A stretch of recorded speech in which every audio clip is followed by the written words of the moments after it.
All right, you grasshoppers. Here we are on a beautiful Wednesday afternoon. And Mark Roseman, who we had on last week with his new book, and one of the guys that I've heard so many stories about, probably one of the, if you're not the nicest guy on the planet based on all those stories I've heard about you, Rick Middleton, former New York Ranger. I've heard so many, wrong people. What's that, Rick? You've been talking to the wrong people. Well, it is Ron Greshner, so we'll have to take it with a grain of salt. Don't believe him. Don't believe him. No, seriously, guys. Rick Middleton obviously had a fantastic career. His number was retired by the Boston Bruins. Was last year he got retired? Yeah, 18. November 18. So number retired, and it's funny. We were talking before we started the show here, and everybody's telling me what a great stick handler Rick Middleton was. I remember when I first came up with Boston Garden. And I'm looking at him. He's not that good. He's not that fast. The puck's bounced all over the place. And I went to go take the puck away from him. He shoved it between my legs when he scored a goal. And I realized, well, maybe he is a decent hockey player after all. So I want to thank you for that. Well, I always said I only had one move, but I tried it all the time. It worked. It worked well. See, honest to God, that was the thing, though. I always remember, you didn't sound like you had a ton of moves, but I knew what you were going to do, and I still couldn't stop you. So it's like, don't look down. Don't look down. Right? Definitely. Tommy, he tells a story of his first training camp where he referenced himself as a dipsy doodle type player, and he said, he walked into camp and he wanted to show, his moves off. Rick, you want to take it from there and tell how Jules Marat got in the way? Well, Gilly, who was nicknamed the Sherman because he was built like a Sherman tank. Right.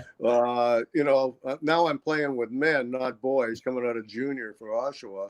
I'm giving it the old head fakes, and he wasn't going for it. So I tried to get around him. He just stuck his arm straight out, and I ran into it like a brick wall. I'm like, it's going to be a little different here.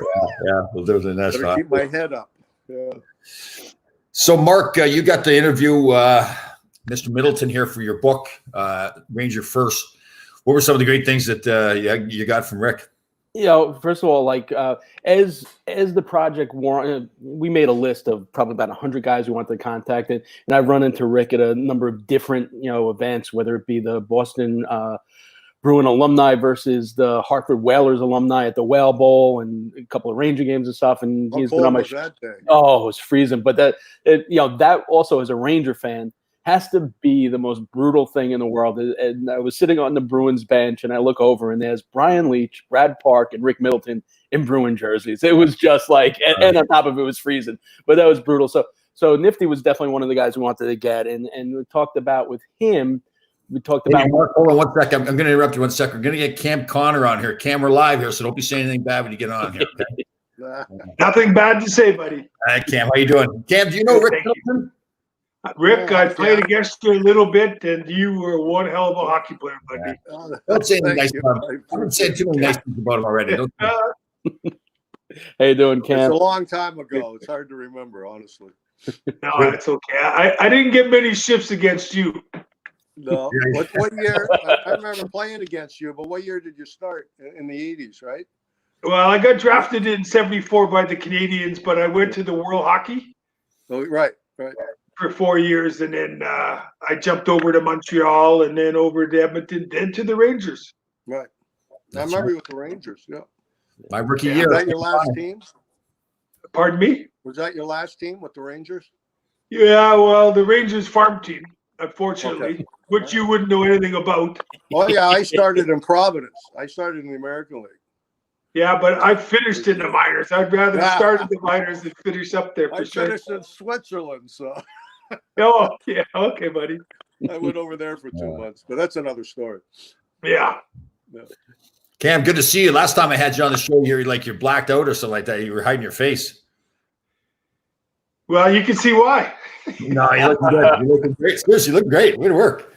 None of us have my hair left in our head. I like this shot there. All four of us get a little. Well, you know what they say: God giveth and God taketh. Yep. I also see grass does not grow on a busy street up top there. I think I have the most hair, and that never happened. I moved it around.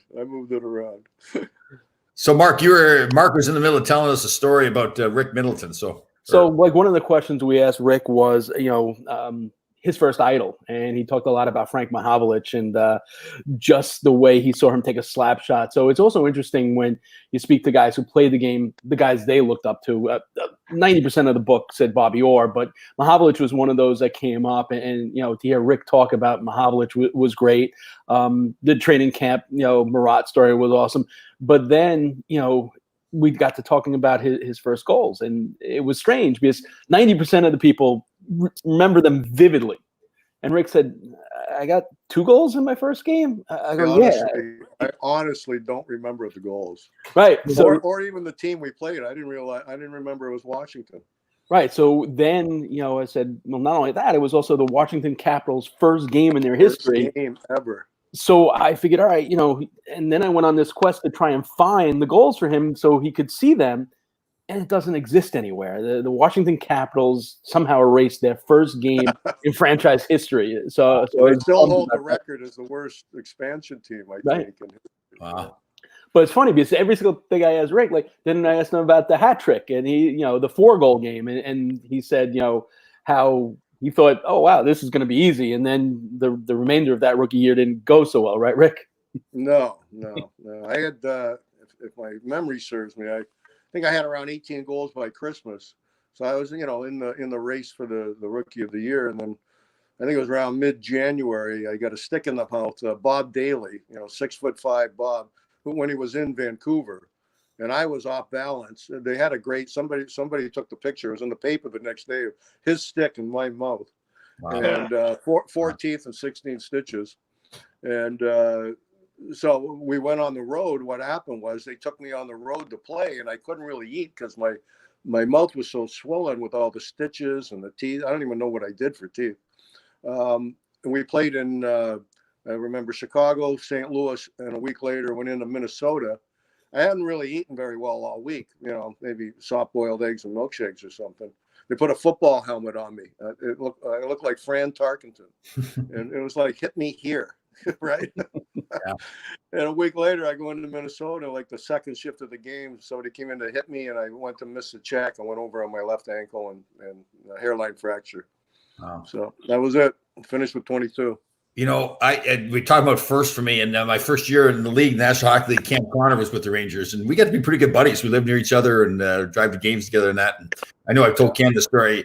But the summer before my first year, I worked hard. I was jacked, lifting weights all the time and everything. And I remember Cam, before Cam got sent down, one of the last things he said to me, may have been the last thing he said to me. And again, we'd gotten pretty close. He said, don't lose I can't remember how you said, don't lose your conditioning. And I was looking at him like, what are you talking about? I'm not going to lose my conditioning. And so the year goes by. I'm getting all cocky now. I'm in the National Hockey League. Didn't work out the same way I did. And then at the end of the season, I realized I'm not as strong as I was. And I'm thinking back, okay, that's what he's talking about, Cam Connor. So right. He was looking out for me at that time, and I appreciate it very much. So. Well, I came in a different era where you went to training camp to get into shape. Right. Nobody lifted weights that I saw in those days. Maybe in junior I did, and some other guys, Yeah. But they get ready for the NHL. But there wasn't a lot. Yeah. A lot of. Cam, were you frozen on that, Cam? Well, no, I'm letting you guys talk.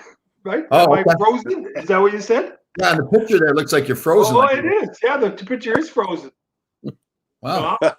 The last time I was a white mess, and now I'm just frozen. I don't get it. You're an IT guru. We used to see the other day, we had Gresh on, we had our show, and Ron got on. And it was hilarious. He couldn't figure out how to work the volume button. He was doing sign language and everything. And our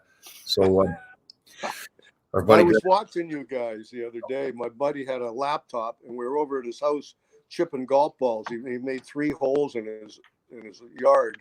Right. And we played 3 holes. Played it 6 times. Played 18 holes. Oh, okay. And I was watching you guys. And for some reason, he knew you guys were on. I didn't know you guys were doing.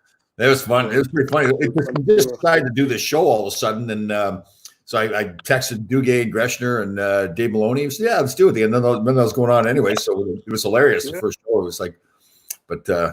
Gress said he was going to get me on tomorrow, but I didn't hear from him, so I guess it's not happening. Yeah, we'll do you next week. We'll do it another time. Yeah, we'll do it next week. Yeah.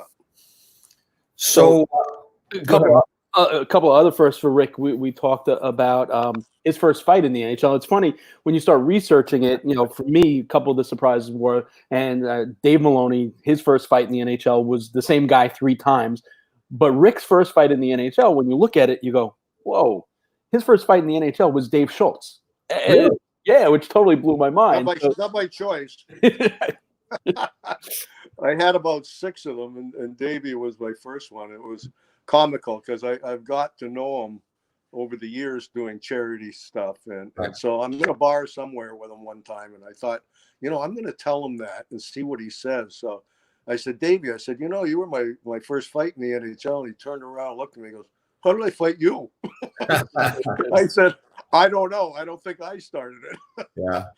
As the tape shows. But I'll tell you, I remember coming in. It's funny to talk about Boston Garden. I remember coming in thinking I was the toughest guy on the planet. I played college hockey and I was big and thought I could fight and all that stuff. It's amazing. You go into a place like the Boston Garden, and seriously, it was Stan Jonathan, John Winston, Terry O'Reilly, Wayne Cashman. That kind of fans. I know. And I'm thinking to myself, maybe I'm not as tough as I thought I was. I could fight, but the problem is, it certainly gave me a lot of room. I'll tell you that. Yeah. And the problem was doing, this, like once you started fighting those guys once, it's like then you're caught in the treadmill. Then it's constant, right? They're always wanting to fight you. Well, Terry's nickname is Taz. So he's Tasmanian Devil.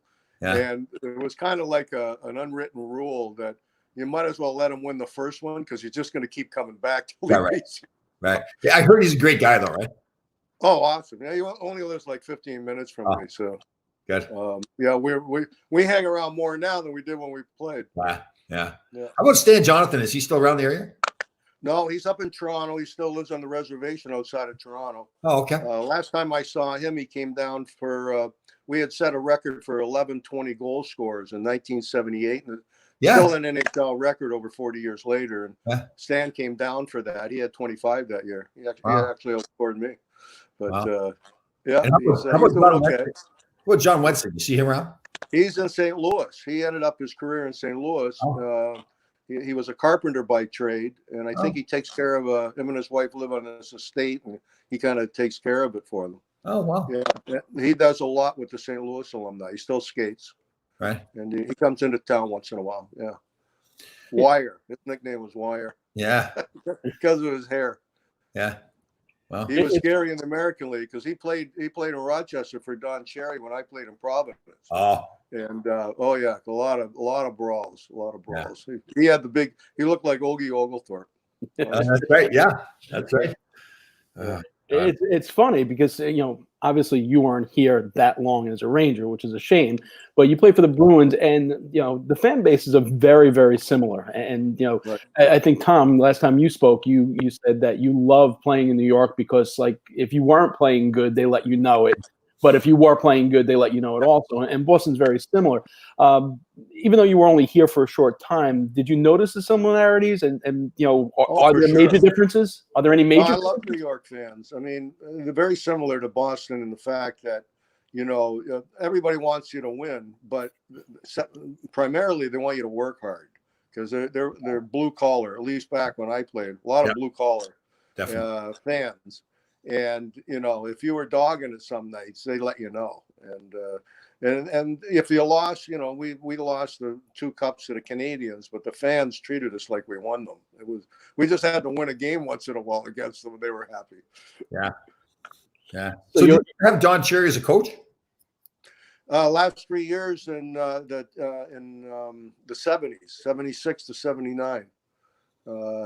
Grapes. We joke because the one joke was I came out of New York, so I guess I had a little reputation as being a guy that liked to go out and have a good time.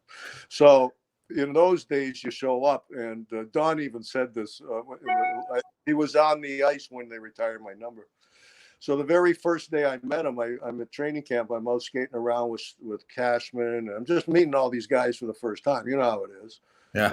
And Don comes over, takes his glove off, sticks his hand out, and he says, "Hey, Ricky." Ricky Boy. He called me Ricky Boy. He says, you're looking a little bigger. He says, you've been working out. And I said, no, Don, I just had a good summer. Honestly, Bobby Schwartz fell on the ice laughing so hard. And I think it's the only time I ever saw Don speechless, because after I got traded in May and I spent the summer in Long Beach.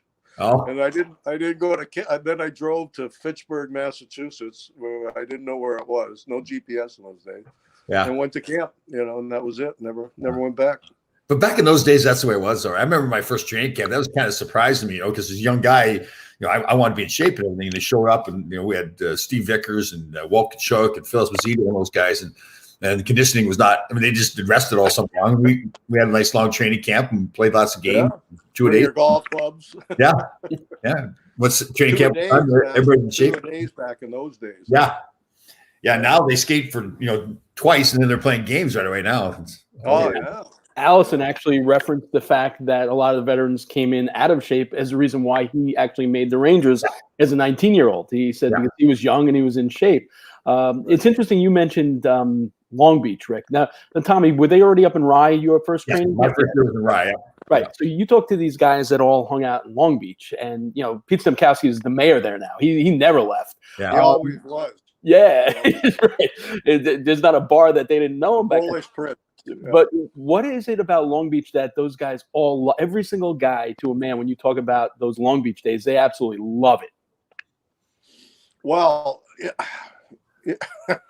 I don't know. I think it was more that it was the 70s and there were no rules, honestly. And it was really wide open. And the bars were open till 4 o'clock in the morning, like New York City. And it's a summer resort. I always said in the winter there was nothing but bookies and bartenders there, But in the summer it was a beautiful place to hang out.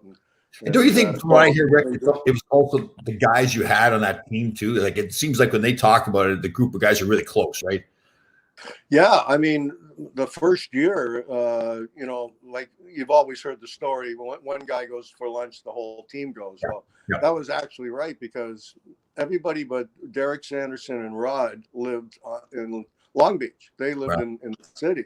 So we'd go to practice, and then the whole team would go to lunch. And some guys would stay out a little longer than others, but I won't mention any names. But that's the way it worked. When I first turned pro, Rick, that was one of the things I just loved about it, like the team thing like that. We had a good group of guys who did the same thing up here in Ryan. We'd all go for lunch together. And I know it's maybe sound a little bit barbaric to fans now, but the drinking the beer together as guys was like a real bonding thing. That was kind of part of the whole culture back then, right? I mean, it's like it was almost you were required to. Exactly. I mean, I don't laugh, but I mean, it's changed so much. They run bonding things in training camp now. Yeah. To get the guys closer together that don't include alcohol. No. But they didn't have to do that. Said for having a few beers with guys you barely know or hardly know, and you all of a sudden you're the best of friends. And it doesn't take. We're all the same guys, right? I mean, we're all a bunch of hockey players, and exactly. That's also an interesting thing that you bring up is you talk to those guys and about their teammates, and in covering sports over the years and speaking to the various generations, they believe that they're losing that connection because after the games, guys are immediately on their iPhones, either tweeting or more charters. Right, they're more into social media than talking to their teammates after the game. And they say that's a big issue about the chemistry in locker rooms these days. Yeah, well, I think it's probably gradual that it happened, but it is definitely different. And there's probably more cliques now than there used to be. I mean, we go out, I was rooming with Gilles Marat. He was a veteran. I was a rookie. He was God rest his soul. Gilles, he was one of the best. But they just didn't put the young guys with the young guys and then the established guys. And I went to training camp in Kitchener, Ontario, my first camp, because I was Kitchener Rangers in the OHA. And I was accepted right away. Everybody didn't treat me any different. They didn't call me a rook. They treated me like one of the team. Even though I didn't make the team, and they sent me to the minors the first year, they really treated me so well. And I got to say that about the guys. They were first class, from Brad Park, Jean Rattel, Walt Kachuk, Billy Fairburn, all of them. Eddie Giacomo. Love them all. I told the stories too about Carol Vadnais when I came in my first year. I will never forget how good he was to me. Like, just like you said, he did not just good to me, but like he almost treated me like I was his little protege, like he was helping me out. And his career was just winding down. So I was one of the guys coming in and taking the job. And instead of being bitter about that, he went out of his way to help me. So yeah. Well, I always thought you'd get that because you're trying to go in and take a guy's job, and somebody might take a run at you or not like. But there was none of that I saw. Yeah, the story that EJ told about Carol and his cigars and the underwear was great the other day on your show. Yeah. But when I did the 79 book, I mean, the reverence that all these guys held Carol Vadnais and it is unbelievable. It really is. Yeah. So, some great stuff. And then Rick, the first Ranger playoff series he was involved with was probably the foundation for the Islander Ranger rivalry. It was the 75. But it was a 2 out of 3 series, and the Islanders beat us in 3 for their first. I don't think Trache, Bossy, Gillies, Potvin was there, but it was a whole different team than that. It was, I mean, the big acquisition with Drew Druin and JP Parisi. Those were the added pieces, and that was that overtime goal that really started it all. So how Billy that far back? Billy Smith, was he the goalie then? I can't even remember. I think he was, yeah. I think it actually. I think he. You know what? 75. It might have been Chico and Jerry Desjardins. I'm not 100%. Chico was there. Yeah. Chico was definitely there. I don't know if Billy was there yet. Wayne Merrick. Wayne was there. Yeah. I remember when. Bob Bourne, all those guys. Yeah. What? Rick, so how long were you a Ranger then? Well, 3 years, but 1 in Providence. My first year, they didn't call me up for 1 game. I stayed the whole year in Providence, and I went to the Calder Cup, lost to Hershey, and they called me. I went to camp the next year, made it out of camp, and was there 2 years, 74, 75, and 75, 76, and then I got traded in May by John Ferguson because. What happened? I don't know if you know by John Ferguson, but I think Espo had a lot to do with it. Well, what happened was that was the year, the transition year. They traded everybody. Brad, Ratty, Eddie Jockman. They fired the Cat, and then they traded Derek, and they put Derek Sanderson, and they put in the paper that the reason they traded Derek. This is like a month after he's left. Because he was getting 2 of the younger players into training problems. That's the word, the training problem. Rick Middleton and Ron Gressner. They actually put our names in the paper. And so I was a little bowl over. What's this? Using us as a scapegoat for the reason trade him and all this. So I didn't say anything. A couple of weeks later, some reporter comes in. I think we were playing the Islanders. Asked me about it again. I didn't say anything inflammatory. Next day, somebody hands me the New York Post. I open it up. Inch-high headlines. Middleton takes shot at boss. Bill Chen, the owner. Yeah. And that was just before Fergie came in as the third coach that year. Right. And we're going to work it out. We'll talk to Bill. I said, I didn't say anything about Bill. It's a New York Post. I was only 22 years old. How do I know who the guy was, right? And write this article.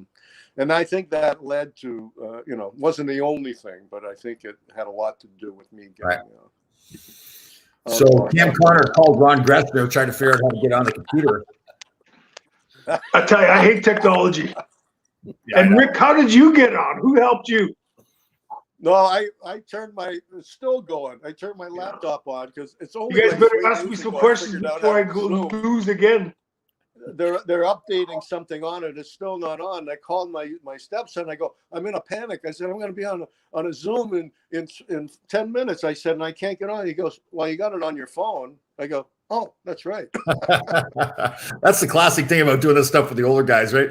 All the guys we don't know how to got a camera here. I didn't even think about it. I mean, I grew up with the pencil. The one you used to push up, the old pencil. Yeah. So, Mark, how was it, Mark, when you got to interview Cam Connor? Cam is good, and I didn't mention to Cam that Cam actually is an important first for my wife because Cam Connor was actually the first player to throw a puck to my wife during warmups. So she's, 1980. Her first game ever was game 3 of the 79 finals. That was her first hockey game that she ever went to. And the following year in the warmups, Cam threw her a puck. But So Cam was very interesting too. Hold on, Mark. Hold on. So you let Cam Connor like pick out your wife in the crowd and throw a puck to her, like. You sure? Well, she was probably booing me, and I was throwing a puck at her.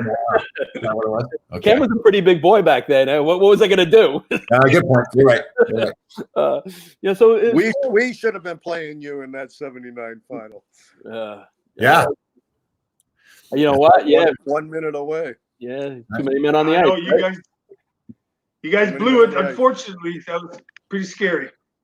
You know, that'd be interesting to see. You know, well, the Bruins always, beat the Rangers back in those days anyway. But that would have been an interesting series. And no, we're very close match teams in those days. It would have been a hell of a final. So with Cam, it was interesting because we started off with his draft, and it was interesting. He mentioned the lead up to the draft and what he thought was going to happen. So Cam, you can take it from there about draft day for you, being drafted by two leagues. Well, I'm not sure where you're going with that, but for myself, I never thought I was good enough to play pro hockey. I mean, I never did, and it never was a goal of mine. And so when I played, it used to be called the Western Canadian Hockey League. I swear to God, I never thought about getting drafted, and I actually read about it in the paper that I was going to be a first-round draft choice. And I remember phoning my dad. I was playing in Flin Flon, Manitoba, and I phoned my dad, and I said, "Dad, you're not going to believe what it said. Look at the paper. Read this." And that's how I found out I was even going to get drafted. And then Scotty Bowman phoned, and he said, "We've made you our number 1 draft pick, number 5 in the NHL draft." And he assumed that I was going to sign with Montreal, but I never followed hockey. And when I said I was going to go to the World Hockey, he phoned me up and he said, "All Canadians want to play for Toronto or Montreal. What do you do?" I said, "Well, I didn't know that." So, anyways, I just never followed hockey. And, when I look back now, I'm a lot wiser. And as I say, in my next life, I'm going to be a lot smarter. But, to play for the Montreal Canadiens, the New York Rangers, and Rick, the Boston Bruins, I mean, these were top. These were the 6 teams in the NHL. They were the teams that started it all. And what a treat. Looking back, I just wish I had a little bit more knowledge about what an honor it was to play in Madison Square Gardens. What an honor it was to have the great Tom Laidlaw playing with me too, right? But again, I'm going to be a lot smarter in my next life. Yeah, I think we can all say that. We do look back, and I think I speak for everybody. We're all proud of ourselves, and we worked hard enough to play in the NHL. It was a real honor and everything. But you look back, geez, if I could do it again, I'd do that differently, And even for me, I think you see the conditioning methods and the equipment, and you go, wow, geez, maybe if I'd done more to take, better care of myself. But I think the flip side of that too is, man, we had a heck of a time. I don't know what you guys had 11 years in the NHL, and man, it was a dream come true. One of the other things that Cam told me, which was fascinating, I felt, was a lot of the times where guys weren't originally drafted by the Rangers, we talk about them, how they became Rangers and the trade for the Rangers. And Cam was telling me his first couple of times in New York, when they would come in through the city in the bus and they'd see, he said he saw all these people running and he thought, like, why are all these people like late to everything? And then he realized it's just New York, that's the pace. Yeah. And then on another trip, he turned to Glenn. He says, Glenn, if you ever trade me, please don't trade me to New York. So, of course, he gets traded to New York and his wife. Yeah, Mark, we just played the Flyers and we busted in. I can't remember 2 to 3 hours between Philly and New York. I can't remember. And we were coming in by bus, and I was sitting next to Glenn Sather with the Oilers. And I said to Glenn, Glenn, because it looked so busy, and I felt I'd be like an ant in an ant colony. And I remember saying, Glenn, and it used to be a dirty city. And I said, Glenn, if you ever trade me, please don't trade me here. And maybe 2 weeks later, we were in Montreal going to go out for a practice, and I heard it on the radio that I got traded. And that's how I knew that I was coming to New York. Did you tell Mark the story about when we got to New York? What they said to you? I know where you're going with this. Okay, what this is this is embarrassing, but it's the true story. It's not embarrassing for you. Well, it's sort of embarrassing. So I get traded. I hear on the radio, and you're a little depressed, and they tell you to leave the dressing room right away. And we've already been on the road 2 weeks, so I catch a plane that night and check in the hotel. And we had an assistant coach named Mark Bulio. And so my light was on in my hotel room, and I call him, Cam, Freddie, he's been after you a long time. You're just the kind of player he wants. And so I'm starting to feel wanted again. Okay. And he said, he's really trying to get you. I said, oh, okay, great. He said, this team pitches tomorrow in Madison Square Gardens. I'm sure you'll never figure out how to get there. Let's drive together. Okay. So we're driving into Madison Square, and he starts talking again. Freddie sure wants you bad, and so on. Then he says, so Cam, what do you play, left or right defense? And I look at him. I said, Mark, I'm a forward. He said, you're a forward? And he almost went in a ditch. I said, well, yeah. And now I'm not feeling wanted too much anymore. And so anyways, we get to Madison Square, and I'm changing, and Freddie calls me over, and he said, Cam, if the reporters ask you, tell me you could play defense as well as forward. I said, yeah, okay, I'll do that. And so anyway, so as it worked out, I found out, and God bless Freddie. I think he was a very kind man. And they call him Freddie the Fog. And so what happened was, on Edmonton Oilers, we had a defenseman named Colin Campbell. And so Freddie got Cam Connor and Colin Campbell mixed up. So they thought they were getting Colin Campbell the defenseman. So now I'm really not feeling part of the team anymore. So that's how I ended up with the Rangers, sort of by accident. They got lucky. They got the right CC. Yeah, that's pretty funny. You also told me about the trading deadline day, which was happening, right around noon time, and you were about to go out for your morning skate with the Oilers. And even though you were traded, you still wanted to go out. What did the equipment manager say to you? Well, Rick, you may not be in this boat, but I am for sure.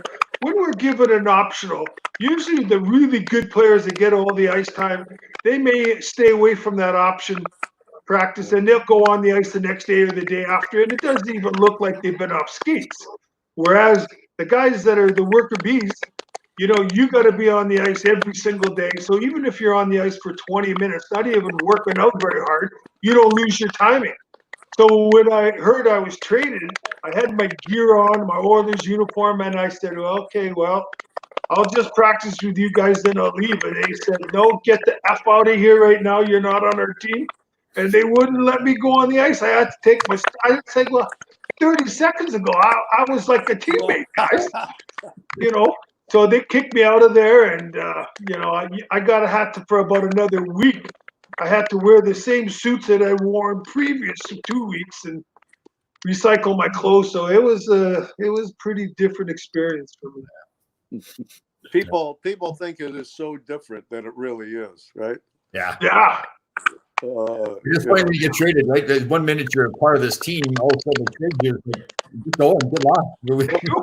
I'm sure you've heard of guys that get traded to the team that they're playing that night. Yeah. And have to leave the dressing room, walk down the hall, and go in the other dressing room. Yeah. Yeah. So that's funny. Yeah. How did you find out you got traded? John called me. I was in those days you rented houses, and I was moving to my buddy's house in Long Beach because my rental was up, and I got the message at the other place that John was looking for me. And by the time I called him back, he said, we're thinking of trading you to Boston. He just wanted to get hold of me just to make sure I was alive, to call Harry Sinnen and say, hey, I found him, he's breathing, and let's make the trade. Yeah. Is that what he said to you? We're thinking of trading you? We're thinking of trading you to Boston for Kenny Hodge. Yeah. Oh, yeah. Okay. Wow. Nice. Let's give the heads up. And nobody wants to be traded. My first reaction was I was pretty bummed, And then hold on, guys. Hold on here. Yeah. So somebody by the name of Ron Big Nose Greshner said there's a lot of ugly on those four screens. You see there where it says Big Nose? Fit right in. I guess there's no mirrors in Ronnie's house. Yeah, exactly. Yeah. He would have got on here today with us, but he couldn't figure out how to turn the computer on. Oh, funny. Hey, Rick, let me ask you. I don't know your stats before you got to Boston, but did you come into your own when you got to Boston? I mean, were you always a pretty decent hockey player? I don't really know that part of your career. It really started my second year in junior. I with Oshawa. If anybody had a great year in their draft year, I did. I ended up leading the league in goals and third in points, so that's why I went first round. And then when I got to New York, it was a year after they played the Bruins for the Cup in '72. So they still had a really good Stanley Cup caliber team. So I ended up going to Providence in the minors, and they didn't call me up one game. So I ended up winning Rookie of the Year in the American League. And so it was a slow progression. And then I had 18 goals, I think, by Christmas, my rookie year. And then we were just talking, I got a stick in the mouth and broke my leg. And there goes Rookie of the Year. And the next year was a big transition year for the Rangers. And a bad year for me, everybody, point-wise and just team-wise. And that's when Espo came in. And apparently Espo, from what I read in his book, not that he didn't like me, but he wanted one of his old wingers from Boston, kept hounding Fergie for it. They didn't like me because of the reputation I had, and they just decided to make the trade. Then when I got to Boston under Don Cherry, he thought I had mainly because I was minus 38 that year in New York, thought I had some defensive deficiencies. And there was really nowhere to play in Boston to take somebody's job. And so he played me my first game, and I got a hat trick because I played with Jean Rattel and Busick. I ended up getting a hat trick against Minnesota. Now he had the problem, where the hell are we going to put this kid? And I got 3 my first game. I ended up 20 on the whole year because he platooned me. He played right wing, left wing, not a regular shift, regular line. So it really took me until my 4th year in pro, my 2nd year in Boston, to start climbing the ladder. And that's basically what happened. Each year got a little better after that. Hey, Rick, can you see the screen here with Jay Miller? I wrote in here that he agrees with Ron Greshner. I doubt that Jay was able to type that himself. He probably had his wife type that for him, right? Funny. I don't think he can do that. Jay watched this show. I could tell you some Jay stories. Yeah, I played with Jay out in L.A. Hey, what? I played with Jay out in Los Angeles for a couple years. He's the best. Yeah, he is the best. So Rick Rick, and his wife own this great restaurant down the Cape in Bourne, and it's called the Courtyard. We go down there, play alumni games, and go to his place after every game. Go down in the summer. It's awesome. Right. His wife Paula does all the work. We know. Yeah. That, no question. Yeah. Jay just eats. Jay just sat around and ate for a couple of years, didn't he? I think he kind of got spring by a bee. that's what happens when you own your restaurant. Yeah, he had some bad health because of it, but he's good now. I know. No, I'd give him a hard time right now because he's a long way away, but I'm not messing with Jay. He's Rick. 2 hours from me in the Cape, so Yeah, I can say whatever I want. Yeah, there you go. Rick, so how important, once you're traded, is having Brad Park and Jean Rattel there when you get there? It's a shock when you're traded, but having 2 former teammates there, was that a big help at all? Well, yeah. I mean, it's funny. I was on a show with Peter McNabb yesterday, and Peter and I roomed together my first 8 years in Boston, and the reason being is he came from Buffalo that year, and I came from New York. But he was saying he didn't know anybody. He walked into camp, he didn't know a soul. It was a little easier for me because I knew Brad and Ratty. But like I said earlier, the guys just accept you. I mean, it wasn't like I'd been in the league a long time. It's been 2 years, but I think they accepted. It wasn't like I had to make the team. They traded for me, so I was part of the team right off the bat. But it certainly does help if you know a couple of guys when you walk in the dressing room, for sure. Yeah. Did you know anybody, Cam, when you got to New York here, did you know guys already? I only knew a little bit John Davison in junior. He wanted to beat me up. He'd come at me with his gear on and his face mask, and he'd pretty hard to beat up with all his gear on. But I really didn't know anybody when I got there. Right. In fact, I got traded for Murdoch, who was very popular, and you cannot believe the hate mail that I got. How could you take Don Murdoch's spot of all guys? How? It's not like I asked for the trade, right? Look, it's your fault. Yeah. Oh, for sure. So I didn't know anybody, and that day that I went in there, it was team pictures, and I was standing in, standing in for my team picture. I didn't know one guy around me on the team. I'd only been there like 10 minutes. Right. Big difference going into Madison Square Garden too, right? Edmonton and Madison Square Garden. Madison Square, what a treat that was. And I just remember, as anybody that's played there, the circus would be in town at 4:00. They'd shut it down, and you walk in, and you could smell elephant manure. And holy cow, what a It was Boston Garden. You could smell it for months. Yeah. And then you skate in the warm-ups behind the net, and you're on concrete. Yeah. Right? And so the third period, your ice finally came around. That's what I remember about Madison Square. Yeah. You still get butterflies going in there, though. It's an awesome place. Yes. Yeah, they don't do the circus anymore, but every April, that's right. All the netting would be up on top because they transition from the circuits to the playoffs. So Cam, there's a former Ranger minor league. Well, he was minor league and also was in training camp. And Tommy was probably in training camp with you as well. But he said if Cam Connor's on there, you need to ask him this question. And I said I don't know if he's going to remember this, but I promised him I'm asking. He said, what goalie had the smelliest equipment? And he said, you should know because there was a story behind that. You remember it at all? I think all goalies have smelly equipment. Really. And the goalies are a different breed for the most part. There's not too many normal ones out there. But you're going to have to remind me who has the smelliest equipment. Well, I'm not going to divulge his name because he doesn't use his full name on Facebook, but he said basically you were in the locker next to him, and he went out to get a drink, and he came back, and his equipment was gone. And you turned to him and said, man, that is the most disgusting equipment ever. He said, well, he goes to you, what did you do with it? You said, I threw it out. Really? Yeah. I probably did, but you guys would also know there's some hockey gloves that guys have hockey gloves that are the stinkiest thing ever. I think today they got like 3 pairs for each game. They dry them and everything. They dry them. You guys throw them on the bench to the dryer. But the goalies still have stinky equipment. I'll never forget 2 seasons ago, in the scrums now, depending on who you're talking to, they break up and depending on when Henrik's ready, you might still be interviewing guys. So I got to Henrik a little late in one of the scrums. So I'm just leaning in and I'm putting this microphone in there and, ask the question, whatever. Then when I lean back, I feel like I'm soaking wet. And I touch the back of my shirt and I'm drenched. And I look, his chest protector was what I was leaning on to get in.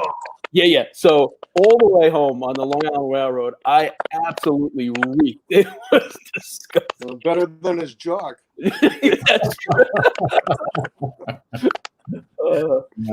Hey, I got a story about a jockstrap if you want to hear it. Yeah, let's hear it. When I played in Montreal, the guy next to me, his name was Yvon Lambert. Yeah. And every morning he would come in, he kind of looked half asleep, and in the NHL dressing room, you've got hooks and your hockey pants hang up. The trainers, they clean and fold your hockey underwear and put it in your pants, and then they put the jock strap on top of that, clean. So every morning he would walk in, tired and sleepy, and he'd just reach into his pants and he'd grab his inner jock and he'd sniff it. And I'd look at him. I've never seen anybody do that before, but I'm a new guy, so I don't say anything. And I let a month go by. He did that every single day at home on the road. So finally I said, Yvon, why do you always sniff your jockstrap every morning? And he said, Carlis Tabernac. He said 5 years ago, somebody put some heat liniment inside it, and I wore it, and on the ice it burned it, and I tried to rub it off, and it made it even hotter. He said, that's never going to happen to me again. Well, he told the wrong guy that story, because I let a week go by, and of course I beat him in the dressing room, and I get the hottest liniment I could find. And I smear it inside his jock strap. And he walks in again. There's, he's 5 years. He's never smelled anything in there. So he grabs it, sniffs it, puts it back, and all of a sudden his eyes light up. Who did this? Who did this? Well, I'm laughing too hard. So he knew who did it. But anyways. What do you think that's I thought that was kind of funny myself. That's good. What do you think that's kind of changed? Like that kind of stuff, I don't think happens anymore, right? Like that was to me, that was part of the fun stuff of playing with. For sure. I mean, even traveling on the road. Like nowadays, the guys have their own rooms. I remember arguing. I was in the Asian business, and Don Ferry came in, and he was trying to push for this. And I said to him, I said, Don, I really think you're kind of changing the culture of the game by that kind of stuff. And he couldn't understand what I was saying, really. But I said, part of the fun of the playing in the National Hockey League is that whole team thing. But it's changed so much now. But like having a roommate on the road and some of the stuff that had happened was a lot of fun playing in the NHL. It's I told you, I had Peter McNabb for 8 years as a roommate. We luckily were able to play that long and stayed roommates. So yeah, we were just on a show yesterday telling stories. Yeah. And you wouldn't have that if you didn't have a roommate. Yeah, totally. You wouldn't have that. So I said, I told him, let's get together in a couple of weeks and let's just privately remind each other of some of the really good stories. Yeah. When I get out to LA, Bob Bourne, who's been won 4 Stanley Cups with the New York Islanders, was out there, so we got to be roommates and good friends. And great guy. We stuck into the rooms and put the clothes in the shower and all that kind of stuff. So one night we came back rather late. It was, I think Cam was an airport out near the Edmonton airport too, or a hotel near the Edmonton airport. And that's the municipal airport. Yeah, and I remember the rooms were like around this big courtyard. And you came back, and we'd had a couple of adult beverages, and we go in our room. And we walk up to our room, and the other guys in the team had taken everything out of our room, lamps, desks, everything, set it up in the lobby. And they did it perfect. Like it was just like our room was now moved into the lobby. So it was like 2 or 3 in the morning. We're thinking, we're just going to go to bed. Security came along and they wouldn't let it happen. They finally put all the stuff back in the room. But it was hysterical. The guys had to spend hours doing it. Those are the things you remember. Yeah. I just got to tell you about John Davison, because we all know John Davison. He's got quite the personality. Yeah. So he was my roommate for a while in New York, and good guy. And what we didn't know, or at least I didn't know, is he was colorblind. And so his wife used to put his suits together before the road trip, and then she would put his shirt and a tie that goes with that suit. And then he would just put it on. And then when I figured out he's colorblind and he left the room, I switched them all up so nothing matched. And he wore it for 3 days, and then he figured out, because somebody every day was chirping him with what he was wearing. So he's colorblind. And I had fun with that. That's good. I like that. I like that. Yeah. All right, Mark. So your book went on sale last Thursday on Amazon. Yeah. Sold out by now or what? What's that? Sold out by now? I mean, well, no, they'll print them on demand, so it will never sell out. Especially these days, it's going to take a week to get them because of everything that's going on. But that should be everyone's least of their problems these days. But yeah, it's on Amazon. It's doing well. Listen, I mean, this is my 6th book. This is my 3rd Ranger books. The Ranger books always sell. They got a tremendous fan base, and listen, it's my passion. So I love writing, and talking to guys I grew up idolizing and watching, and guys that gave me hours and hours of pleasure watching, give it all for the Rangers. So, and it's their story. This book is, every player, 62 different ones, just their words. We just asked the question and their words completely. So it was an easy book to write. Howie and I, found it fairly easy, but it was great. Hundreds and hundreds of hours of listen, and to be able to get paid to write a book, talking to 62 of the guys that you love watching, it's not a bad gig if you can get it. What's the title again, just so everybody knows? You never forget your first, a collection of New York Rangers firsts. The forward's written by Captain Ryan Callahan, and 3 guys on the screen are in the book, as well as Martin St. Louis, Henrik Lundqvist, Tony D'Angelo, the new guys. Roger Bear tells great stories in there. Pat Hickey. Each guy gave us something great, whether it be their first fight, their first games back at the Garden. so many different memories and so many great stories. Good deal. All right, guys. So we got to thank Ron Justice for helping Tom get on the computer. All right. He's frozen again now. Ricky, it's good to see you again. Yes, Tom. Good to see you. Thanks for having me on. Thanks, Mark. All right, Mark. Good luck with your bucketing. All right. Thanks, Tommy. I Yeah, really good luck, appreciate it. Mark. Good seeing you, Yeah. Cam. Be good, guys. Cam. Thanks. Thank you guys. Good to see you. Oh, he's back.